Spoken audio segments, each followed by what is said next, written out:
Maayong adlaw kaninyong tanan. Sir RJ Seno uban ko ninyo sa kadali lang panahon nato karon nga ato ang i-present o ipasabot ang ato ang pagtuong Katoliko. So sagad sa ato ang makita sa mga kasimbahanan nato, dili nato malikayan nga makakita ta og mga dagkutanan og mga kandila. Di ba sagad kung moadto ta sa mga simbahan, moadto ta sa mga kapilya, nagyud na mga dagkutanan sa mga kandila. Unsa may purpose niya na?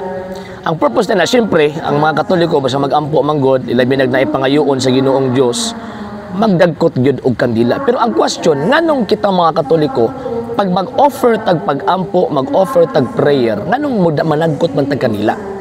Unsa may purpose ni ana? Kung ato ang tan-awon ang Daang Testamento mga sir og mga ma'am, normal sa mga Hudyo kaniadto, even ang Jewish religion, normal sa mga Hudyo kaniadto basta mag-offer sila og pag-ampo, mag-offer sila og simba, maghatag sila og kining mga sakripisyo, kanang mga mamatay nga mga sakripisyo.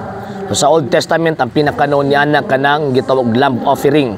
Kung mga dato ang ilang i-offer mga nating baka, kung para sa tanang tao mo nating karnero or mga karnero.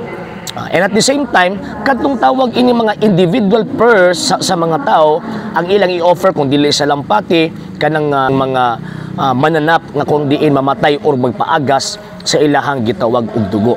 So, apan sa pag-abot sa tong Ginoong Jesucristo, ang maong mga sakripisyo, ilabi nagkatong general sacrifice nga para sa tanang tao, giwagtang na ni Ginoong Jesucristo, ngano man kay ang Ginoong Dios wala man mahimuot sa mga halad nga mga mananap, kung dili giandaman sa Ginoong Dios og lawas aron mao kini ihalad niya dito sa krus.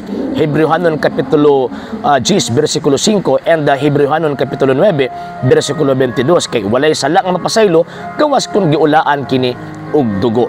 So ang sakripisyo nga gihatag ni Kristo dito sa krus mao kadto ang hingpit nga sakripisyo.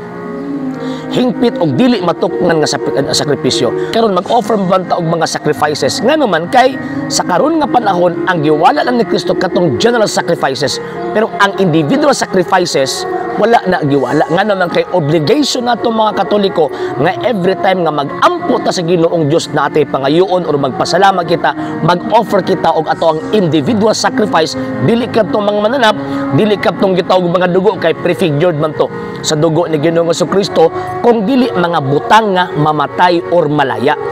Muna kita mga Katoliko, pag muduol ta og dagkutanan sa kandila, mag-offer ta og pag-ampo sa Ginoong Dios, magdagkot ta kandila. Kay katong kandila mao to ang ato ang gi-offer nga sacrifice dito sa Dios.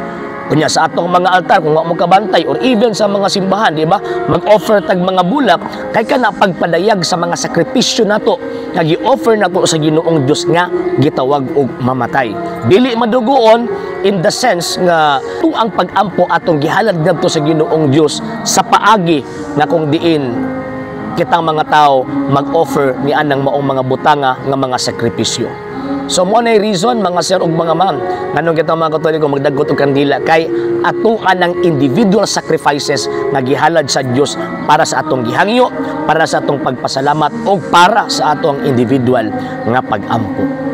Sa hindi pa po nakapag-follow sa mga pages po natin, i-follow niyo po yung mga pages po natin, RJ Horolanciano II TV, Apolia Punto Argumento page, Kuya Apologies TV page, and RJ's Vlog 2022. And pwede rin po kayo mag-send po dyan ng Facebook stars. And also, sa atin po mga channels, sa hindi po nakapag-subscribe, i-subscribe po ninyo yung mga channels natin, The Lay Catholic, Apologies International Official, RJ Seno II TV, Kuya Apologies TV, and Barrio Kawayan Religious Forum.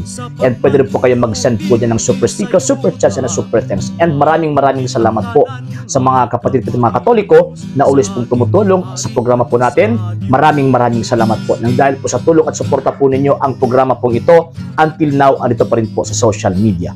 And until now din po, nangangailangan pa rin po tayo sa tulong at suporta po ninyo dahil wala po kami magagawa rito mga sir, mga ma'am, kung wala po yung tulong at suporta po ninyo. Sa gusto pong tumulong, sa gusto pong sumuporta, pwede po ninyong ipadala ang tulong at suporta po ninyo sa pamamagitan po ng ating mga account numbers dyan po sa ating pong screen.